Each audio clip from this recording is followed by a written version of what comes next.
قلیل پانی میں گر جائے تو یہ کل پانی کو ناپاک کر دے گی. اچھا. اور اگر ہمارے یہ جسم یا لباس پر لگ جائے، اگر 1 درہم سے زائد ہے تو اس کا پاک کرنا فرض ہے. 1 درہم کے برابر ہے تو پاک کرنا واجب ہے، اور 1 درہم کے سے کم ہے تو سنت کریمہ ہے. اب اس کا مطلب کیا ہے کہ اگر فرض سے مراد کیا ہے کہ اگر آپ کے لباس پر نجاست غلیظہ 1 درہم سے زائد لگی ہوئی تھی اور اسی حالت میں آپ نے نماز شروع کر دی تو آپ کی نماز شروع ہی نہیں ہوگی. اور اگر نجاست غلیظہ درہم کے برابر لگی ہوئی تھی اور آپ نے نماز شروع کر دی تو آپ کی نماز ہو تو جائے گی لیکن واجب الاعادہ ہوگی. اچھا. اور تیسری صورت کہ اگر آپ نے آپ کے لباس وغیرہ پر یا جسم پر نجاست غلیظہ لگی ہوئی تھی اور وہ درہم کی مقدار سے کم تھی تو اسے صاف کرنا سنت کریمہ، یعنی اس میں بھی نماز ہو تو جائے گی لیکن اس کا اعادہ کرنا مستحب ہے. اگر اعادہ نہیں کیا تو نماز کے ثواب میں کمی واقع ہو جائے گی. اب یہ جو درہم کی مقدار ہم نے ذکر کی تو نجاست غلیظہ 2 طرح کی ہوتی ہے. ایک پتلی ہوتی ہے بہنے کی صلاحیت رکھنے والی جیسے کہ پیشاب ہے، بہتا خون وغیرہ ہے، اور ایک ہوتی ہے نجاست گاڑھی. تو ان دونوں کا حکم درہم کے اعتبار سے ذرا مختلف ہوتا ہے. نجاست غلیظہ اگر بہنے والی ہو تو اس میں جو درہم کی مقدار ہے وہ ہتھیلی کی گہرائی ہے.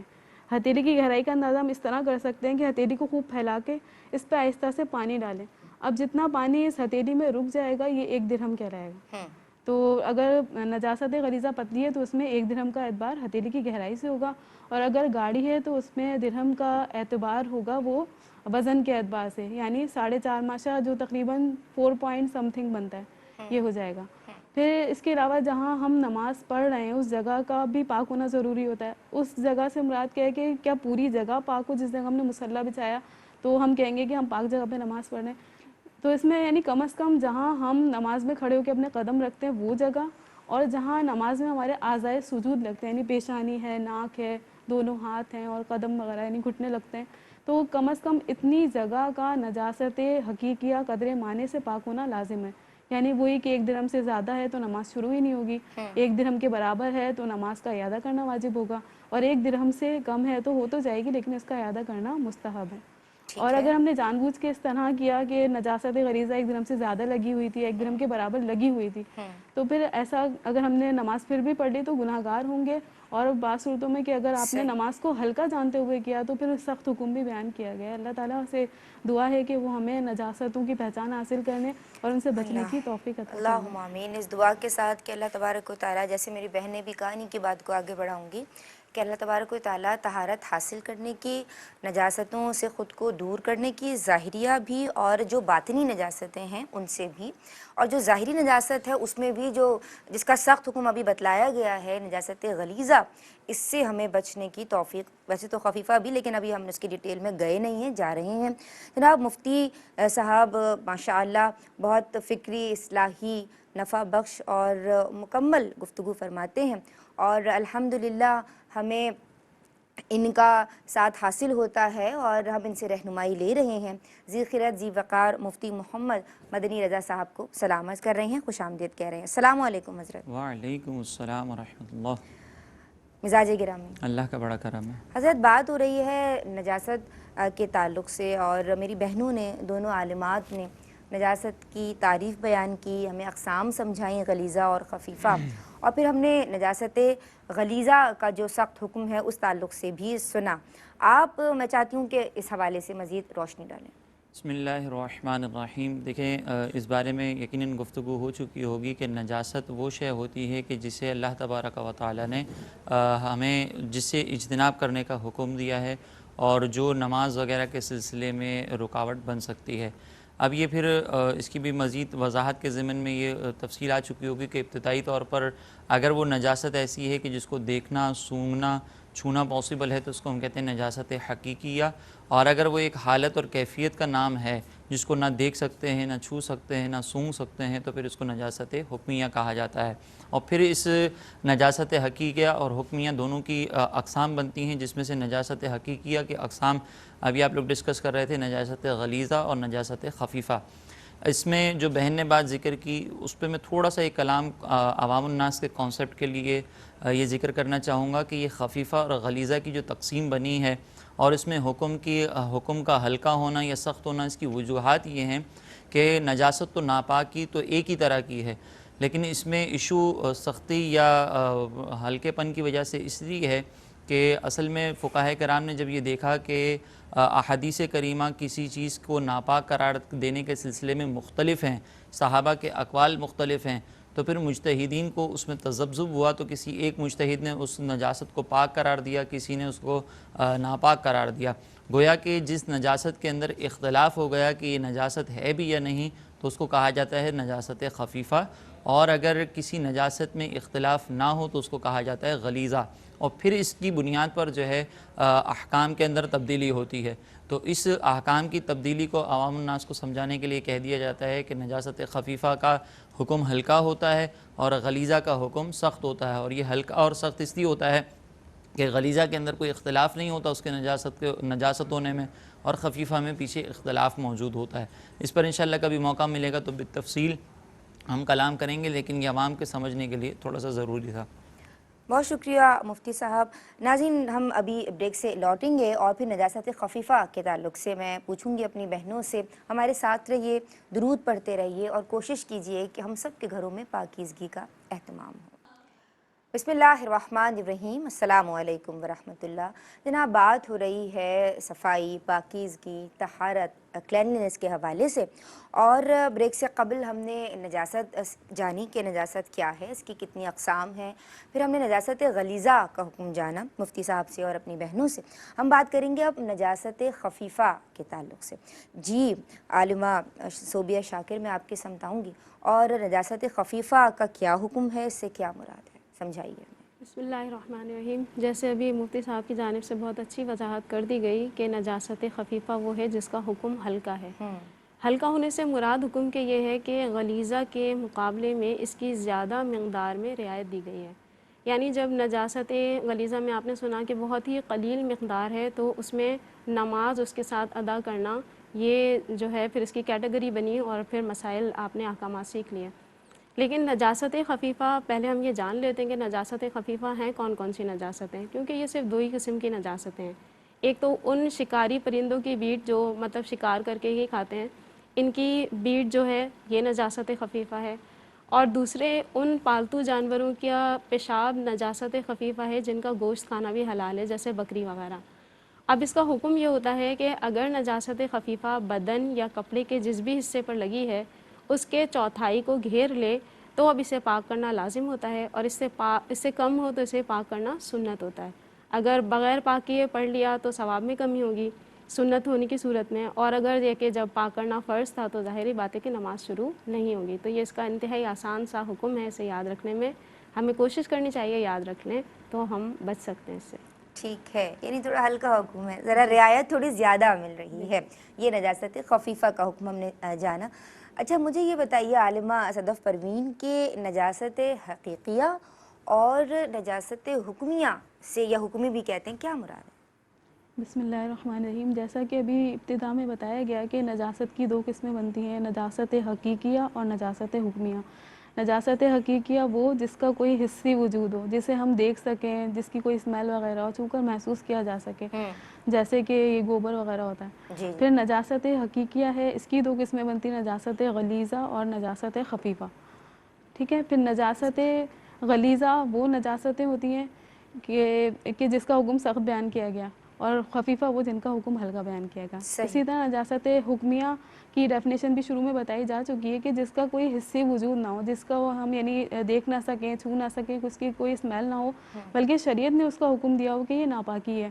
جیسے کہ حالتیں بیان کی گئیں کہ بے وضو پن کی حالت جنابت، اسی طرح حیض اور نفاس وغیرہ کی صورت میں جو خواتین پر ایک حالت طاری ہوتی ہے، یہ بھی نجاست حکمیہ کہلاتی ہے۔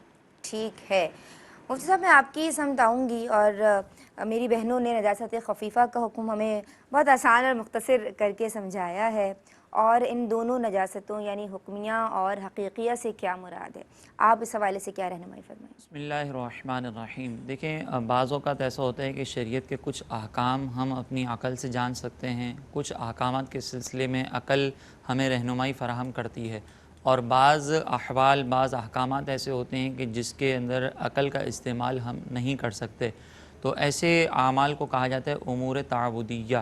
اب اگر ہم پاک صاف ہوں بالکل، یعنی پاک صاف اس اعتبار سے کہ ہمارے جسم پر کوئی ظاہری نجاست نہ ہو، لیکن اس کے باوجود اگر ہم نے وضو نہ کیا ہو، اللہ تبارک و تعالیٰ نے جو 3 اعضاء کو دھونے اور سر کا مسح کرنے کا حکم دیا ہے اس پر عمل نہ کیا ہو، تو شریعت مطہرہ ہمیں اس حالت کے اندر نماز پڑھنے سے روکتی ہے۔ تو اب یہاں پر وہ کون سی ایسی صورت تھی، وہ کون سی ایسی چیز ہے کہ جو نماز کے سلسلے میں رکاوٹ کا سبب بن رہی ہے، یہ عام آدمی کی عقل اس بات پر رسائی حاصل نہیں کر سکتی، اور اس پر رسائی، اس کے بارے میں رہنمائی بطور خاص شریعت مطہرہ نے ہمیں دی ہے کہ تمہاری جو اس وقت کنڈیشن ہے، تمہاری اس وقت جو حالت ہے، جو کیفیت ہے، یہ تمہیں روک رہی ہے کہ تم نماز کی ادائیگی نہیں کر سکتے۔ تو اس حالت کو، اس کیفیت کو، اس کنڈیشن کو نجاست حکمیہ سے تعبیر کیا جاتا ہے۔ اس کو ایک اور انداز سے آپ اگر سمجھنا چاہیں اس کی مزید وضاحت، تو آپ یہ دیکھیں کہ جب ہم نیت کرتے ہیں تو اس نیت کے اندر، جب عمرے پر جاتے ہیں اور نیت کرتے ہیں تو اس نیت میں ہم ایک ایسی کنڈیشن کے اندر آ جاتے ہیں، ایک ایسے اسٹیٹ پر آ جاتے ہیں کہ اب اس اسٹیج میں آپ اگر سلاوہ لباس پہنیں گے تو آپ کے مرد حضرات اگر سلاوہ لباس پہنیں تو وہ منع ہو جاتا ہے، خواتین کے لیے چہرہ چھپانا منع ہو جاتا ہے۔ تو یہ ایک حالت ہوتی ہے جس کو حالت احرام کہا جاتا ہے۔ سمپل یہاں پر بھی اسی طریقے سے ایک حالت ہے جس کو نجاست سے تعبیر کیا جاتا ہے، اور اس کو نجاست سے صرف اس اعتبار سے تعبیر کرتے ہیں کہ چونکہ یہ اس کو دور کرنے کے لیے پانی کا استعمال ضروری ہے، اور اس سلسلے میں اس کی وجہ سے ہم نماز کی ادائیگی نہیں کر سکتے، تو پھر اس کو نجاست سے تعبیر کر دیا جاتا ہے، ورنہ حقیقت میں یہ ایک کنڈیشن کا نام ہے۔ ٹھیک ہے مفتی صاحب، نجاست کے تعلق سے ناظرین ہم نے سیکھا کہ خفیفہ کیا ہے، غلیظہ کیا ہے۔ اچھا مجھے یہ بتائیے کہ عالمہ، صوبیہ میں آپ کی سمت آ رہی ہوں، گھروں میں یا ہم گھر سے باہر نکلتے ہیں، ابھی بارشوں کا سیزن ہم نے دیکھا ہے اور کچھ دنوں سے تو الحمدللہ نہیں ہو رہی ہیں، ویسے تو رحمت ہے اللہ تبارک و تعالیٰ دے، لیکن کبھی ایسا ہوتا ہے کہ جمع ہو جاتا ہے پانی، تو وہ پانی سڑنے لگ جاتا ہے، اس میں سے بدبو آ رہی ہوتی ہے، گند نظر آ رہی ہوتی ہے ہمیں، تو بظاہر پانی صاف نظر نہیں آ رہا، کیا وہ پانی ناپاک ہو جاتا ہے؟ اور اگر ہو جاتا ہے تو پھر حکم شرعی کیا ہوگا؟ جی، اس سلسلے میں دیکھیں اللہ تبارک و تعالیٰ نے پانی کے بارے میں یہ فرمایا کہ وَأَنزَلْنَا مِنَ السَّمَاءِ مَاءً طَهُورًا، یعنی ہم نے آسمان سے پاک کرنے والا پانی نازل فرمایا۔ تو بارش کا پانی فی نفسی ہی پاک ہے، اور یہ ناپاک اس وقت ہوگا جب اس میں نجاست کا یقین ہمیں حاصل ہو جائے۔ اب یقین حاصل کرنے کے لیے شریعت نے ہمیں کچھ ذرائع متعین کیے ہیں، مثلاً ہم نے خود اپنی آنکھوں سے اس کے اندر نجاست ملتی دیکھی ہو، جیسے پہلے ہی گلی میں گٹر وغیرہ کا پانی موجود تھا، اب اس میں بارش کا بھی تھوڑا پانی مل گیا، تو اب یقینی طور پر یہ پانی ناپاک ہے۔ ٹھیک ہے، دوسرا ذریعہ یہ ہے کہ ہمیں کوئی ایک کالر ہمارے ساتھ ہیں، معذرت میں شامل کر رہی ہوں۔ السلام علیکم۔ میم مجھے جو نا جی بات کیجئے میری بہن، کیا نام ہے اور کیا سوال ہے؟ میں شمائلہ بات کر رہی ہوں۔ میرا سوال یہ ہے کہ ہم لیڈیز کی پانی کی جو شکایت ہوتی ہے اس کنڈیشن میں نماز پڑھ سکتے ہیں؟ اچھا جی ٹھیک ہے، بہت شکریہ آپ نے ہمیں کال کی۔ جی میری بہن۔ جی، دوسری صورت یہ ہو سکتی ہے اس میں ہمیں یقین حاصل کرنے کی کہ ہمیں کوئی نیک متقی پرہیزگار شخص جو جس کا ظاہر بھی باشرہ ہو، وہ یہ خبر دے کہ میں نے اپنی آنکھوں سے دیکھا ہے کہ یہ پانی ناپاک ہے، اس میں کچھ نجاست ملی ہے۔ اور تیسری صورت یہ ہو سکتی ہے کہ پانی کے اندر سے نجاست خود اپنی موجودگی کا پتہ دے رہی ہو، جیسے گٹر کا پانی ہوتا ہے تو اس کا کلر بھی، اس کی اسمیل بھی وہ دور دور تک پھیلی ہوتی ہے۔ گٹر ابل جاتے ہیں یوزلی، اب ہمیں کوئی ایسا شخص بھی نہیں مل رہا اور ہم نے خود بھی نہیں دیکھا، لیکن ہم گھر سے نکلے ہیں کسی کام سے اور وہ پانی ہمیں گندا نظر آ رہا ہے، تو کیا ہم سمجھیں؟ یہ دونوں چیزیں اگر نہیں بھی اس میں جو ہے اگر یہ بھی نہیں ہے کہ آپ نے اپنی آنکھوں سے نہیں ملتے دیکھا، کسی عادل شخص نے بھی گواہی نہیں دی، پانی میں سے گٹر وغیرہ کی اسمیل بھی نہیں آ رہی، تو ایسی صورت میں بھی شرعی حکم اس کا یہ ہے کہ ہمارے لیے پاک ہی ہے، اگرچہ رنگ اس کا کالا ہو گیا ہو یا جو ہے اس کے اندر سے پانی کے سڑنے وغیرہ کی اسمیل آ گئی ہو، کیونکہ جو چیز اگر نجاست اس کے اندر جب تک نہیں ملے گی ہم اسے پاک ہی شمار کریں گے، ٹھیک ہے۔ جب اگر اس کے دل نہ اندر گواہی دے کہ یہ پتہ نہیں کیسا اگر پانی دل گواہی نہ دے تو پھر اس سلسلے میں کر رہے ہیں کہ ہم اپنے اگر کپڑوں وغیرہ پہ چھینٹیں آ گئے تو ان کو دل کے اطمینان کے لیے پاک کر سکتے ہیں، لیکن شرعاً یہ بالکل پاک ہی ہے۔ اچھا شرعاً۔ مفتی صاحب اس حوالے سے میں چاہتی ہوں کہ آپ رہنمائی فرمائیے، گلیوں میں یا ہم دیکھتے ہیں کہ سڑکوں پہ پانی جمع ہو جاتا ہے، خواتین وہاں سے گزر رہی ہیں، مرد حضرات گزر رہے ہیں، نماز کے لیے جا رہے ہیں، کپڑے خراب ہو گئے تو ایک وساوس آ جاتے ہیں، تو میں چاہتی ہوں کہ آپ بھی سمجھائیے۔ کالر بھی ہمارے ساتھ ہیں جی، السلام علیکم۔ وعلیکم السلام۔ جی میری بہن، کیا نام ہے، کیا سوال ہے آپ کا؟ میں مسز محمود بات کر رہی ہوں، جی مسز محمود، کراچی سے۔ کیسی ہیں آپ؟ بھی ہماری ریگولر کالر تھی۔ اللہ کا شکر. آپ کیسی ہو اللہ بیٹا؟ کا شکر, خیریت ہے اللہ کی, بڑی مہربانیاں ہیں. آپ کیا سوال لے کر آئی ہیں یہ بتائیے؟ طبیعت میں سے بیٹا ٹھیک ہے یہ آپ کی؟ سوال لے کر میں طبیعت یہ ٹھیک ہے سوال آپ لے کی؟ کر آئی ہوں کہ یہ جو بچے کی نجاست ماؤں کے کپڑوں پر لگ جاتی ہے اچھا, تو یہ مائیں جو ہے نا صرف ہاتھ گیلا کر کے نماز پڑھ لیتی ہیں, تو کیا یہ جائز ہے یا پھر کپڑوں کو چینج کرنا چاہیے یا دھونا چاہیے؟ اچھا, ٹھیک ہے جی, بہت شکریہ مسز محمود نے ہمیں کال کی. ناظرین, اس موقع پہ ہم ایک بریک لے رہے ہیں, درود پڑھتے رہیے, اور ہم سیکھ رہے ہیں جناب نظافت کے تعلق سے, ہم سیکھ رہے ہیں طہارت کے تعلق سے. نجاست سیکھیں گے تبھی تو طہارت حاصل ہوگی. ہمارے ساتھ رہیے اور درود پڑھتے رہیے. بسم اللہ الرحمن الرحیم. السلام علیکم ورحمۃ اللہ وبرکاتہ. جناب ہم طہارت کے حوالے سے کلام کر رہے ہیں, اور آج ہم نجاستوں کو سیکھ رہے ہیں, سمجھ رہے ہیں نجاست کیا ہے, اس کی کتنی اقسام ہیں. اس حوالے سے آپ کی کالز بھی شامل کر رہے ہیں. بیسیکلی دین اسلام ظاہری حیت کی عمدگی, خوش اسلوبی اور ہمارے طور اتوار کی پاکیزگی, ہمارے لباس کی عمدگی اور صفائی کا, ستھرائی کا, پاکیزگی کا ہم سے تقاضا کرتا ہے. یہ کیسے ممکن ہے؟ جب ہم طہارت کے مسائل سیکھیں گے تبھی تو ہم جناب سمجھ سکیں گے نا. مجھے یہ بتائیے عالمہ صوبیہ, میں نے آپ سے بات کی, مفتی صاحب کی بات مکمل ہو گئی تھی آپ کی؟ مفتی صاحب کی بات مکمل ہو گئی تھی؟ نہیں, ابھی تو شروع ہی نہیں ہوئی تھی. ابھی آپ تک؟ اچھا ٹھیک ہے, آپ تک بھی میں یہ سوال لے کے آؤں گی, لیکن مجھے ابھی یہ بتائیے کہ کسی ناپاک چیز سے اگر ہمارا لباس مس ہو جاتا ہے تو اس کا حکم کیا ہوگا؟ لیکن اس سے قبل آپ جو بات کر رہی تھیں گلیوں پہ جو پانی وانی جمع ہو جاتا ہے, اس حوالے سے میں چاہتی ہوں تھوڑی اور ڈیٹیل ہمیں دے دیں. جی, تو اب اگر پانی ہے جیسے گلی میں جمع ہوا ہے, یا ہم کہیں گلی سے گزر رہے ہوتے ہیں, کسی کی چھت سے پانی گر رہا ہے, تو اس میں ہمیں ناپاکی کا یقین حاصل نہیں ہوتا. لہٰذا اگر ایسے کسی پانی کی چھینٹیں وغیرہ آ جائیں ہمارے لباس پر تو شرعی طور پر وہ پاک ہی ہے, اور اطمینان قلب کے لیے آپ چاہیں تو اسے صاف کر کے نماز ادا کر سکتے ہیں. ٹھیک ہے, مجھے یہ بتائیے کہ ناپاک چیز سے لباس مس ہو گیا, اب کیا شرعی حکم ہوگا؟ بسم اللہ الرحمن الرحیم. اگر نجاست کا اثر ظاہر ہے تو پھر دیکھیں گے کہ نجاست کون سی ہے, غلیظہ ہے یا خفیفہ. اگر خفیفہ ہے تو اگر اس میں لباس یا جسم کی چوتھائی کا اعتبار ہوتا ہے. اگر مثلا آستین ہے, آستین کی چوتھائی کو اس نے گھیر لیا ہے, تو پھر ہم کہیں گے کہ اس کو پاک کرنا لازم ہے, ورنہ اگر اس سے کم ہے تو مستحب ہوگا.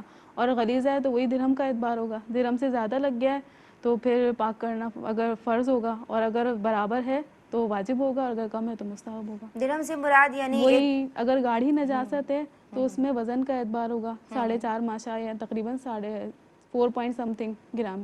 اور اگر پتلی نجاست ہے تو اس میں بتایا تھا کہ ہتھیلی کی مقدار ہے, کہ ہتھیلی کو خوب پھیلا کے اس کے اوپر اگر ہم پانی ڈالیں تو جتنا پانی اس کے اندر ٹھہر جاتا ہے تو یہ 1 درہم کہلاتا ہے. اگر اس سے زیادہ ہے تو پاک کرنا فرض ہوگا, اس کے برابر ہے تو واجب, ورنہ مستحب ہوگا.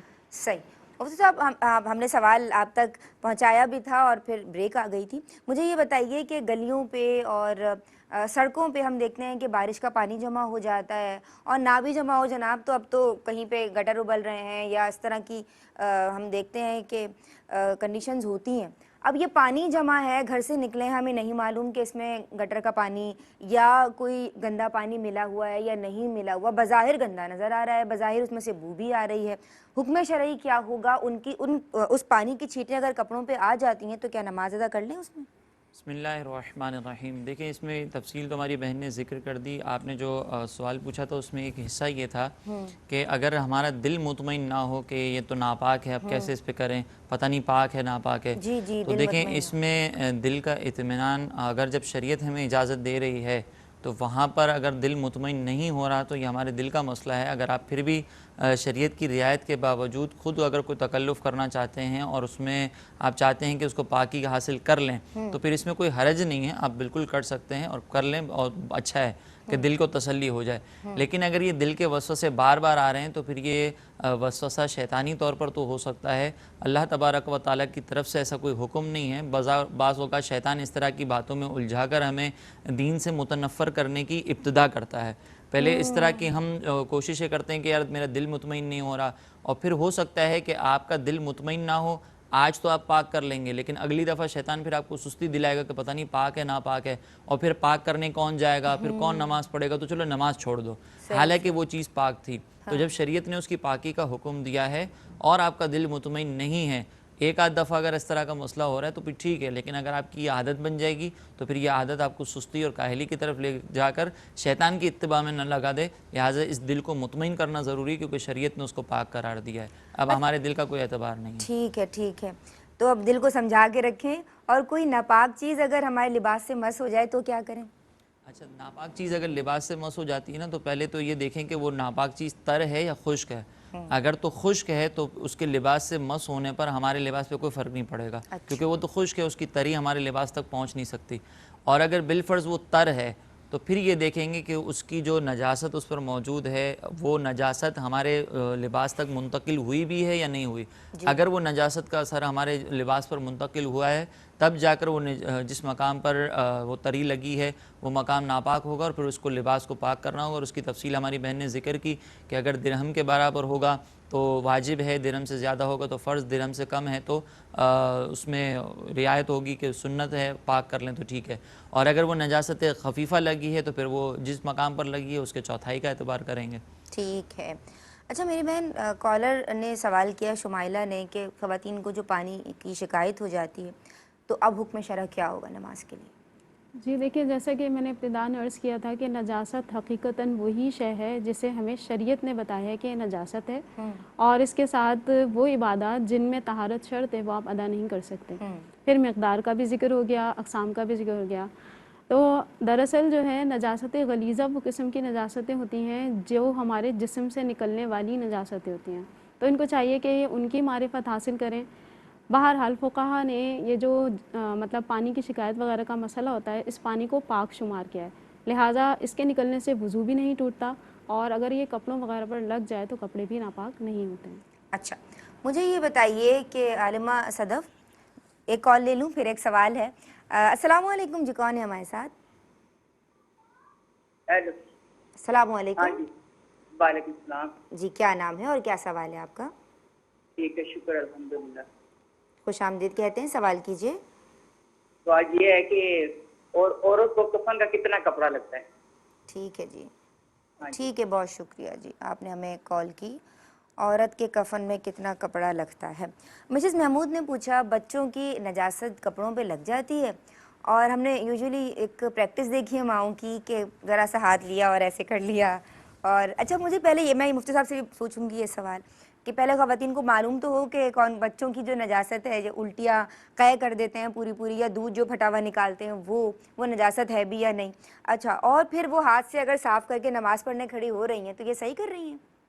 نہیں، کیونکہ یہ جو وامٹ یعنی پیٹ میں جا کے جو بھی چیز واپس آئی نا، معدے سے واپس آتی ہے، وہ نجاست ہوتی ہے. اب جیسے بچوں کو فیڈ کراتے ہیں اور اس کے بعد وہ واپس انڈیل دیتے ہیں، تو یہ رکعت نجاست دلواتی ہیں جب غلیظہ ہے. ماں. جی جی. نجاست غلیظہ، آپ اپنا ہاتھ جو ہے وہ گیلا کر کے اور اس کو مزید پھیلا رہے ہیں، ہاں تو یہ اس سے تو نماز نہیں ہوگی. اگر وہ درہم کی مقدار سے زیادہ ہے تو نماز شروع ہی نہیں ہوگی. صحیح. تو اور مائیں اگر اس کے کپڑے چینج برابر کر لیں وہ زیادہ ہے، جی بہتر ہوگا. کپڑے چینج کریں، اور اگر جسم پہ لگ گئی تو جسم کو بھی صاف کریں، اس کے بعد نماز پڑھیں. صحیح. اگر اس طرح کریں گی تو نجاست مزید پھیل جائے گی، پاکی حاصل نہیں پاکی ہو حاصل رہی. نہیں ہوگی. مفتی صاحب مائیں ایسا کرتی ہیں یوزولی، ذرا اس کو میں چاہتی ہوں آپ بھی اس کی وضاحت فرما بسم دیں. اللہ الرحمن الرحیم. دیکھیں یہ والدہ کی طرف سے اس طرح کے امور اس وجہ سے سر انجام پاتے ہیں کیونکہ یہ ہمارے یہاں پر بہت زیادہ مشہور ہے کہ بچے کے جسم سے جب تک بچہ کھانا پینا شروع نہ کر دے تب تک اس کے جسم سے کوئی بھی چیز نکلتی ہے وہ پاک ہی ہوتی ہے.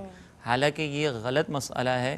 جسم سے چاہے چھوٹا بچہ ایک دن کا ہو یا ایک گھنٹے کا ہو، اگر اس کے جسم سے بھی کوئی چیز نکل رہی ہے تو وہ ناپاک ہی قرار دی جائے گی.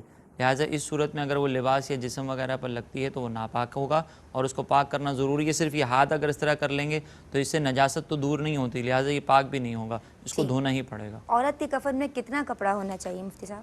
عورت کے کفن کے لیے 5 کپڑوں کا حکم ہے کہ 5 کپڑے ہونے چاہیے. ایک تو لفافہ ہوتا ہے، ایک کفنی ہے، اور ایک اس کے علاوہ جو ہے وہ بڑی چادر ہوتی ہے، اور پھر عورت کے لیے ایک سینے بند کا اضافہ ہے.